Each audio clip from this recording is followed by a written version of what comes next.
Gerdded un diwrnod drwy strydoedd Bethesda, yng nghysgod y creigiau a'r ponciau mor bryd.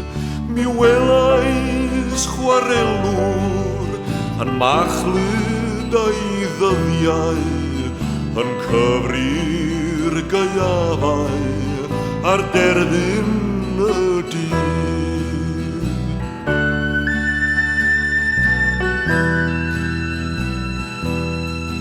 Ni chewyd moi enw yn llyfrau'r haneswyr, wrth lusgo'r chwarel a'i fywyd ar draed. Mae'r llwch ar ei sgyfaint o greigiau'r canrifoedd, a neb eisiau gofyn ar bwy oedd y bain.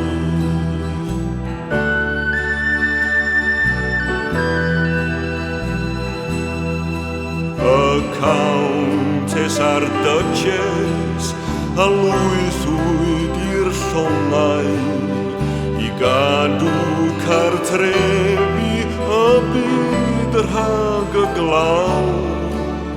Bu farw'r gwir ifanc a gwaed yn ei peswch, a'r rhwygwyd a'i cyrffan a rwbel ar baw.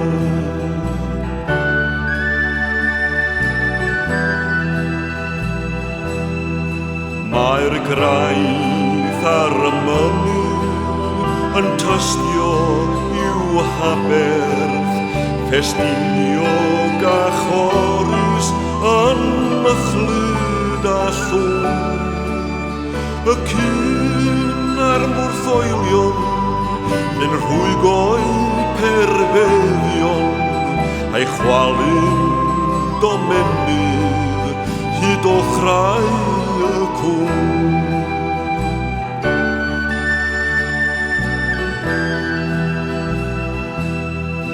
A phan bo hi'n glawio ystyriw chwarelwr, a gollodd ei fywyd heb reswm yr un. A chofiwch Bethesda, festiniog a choris, y llwch ar ysgyfaint a'r gwaed ar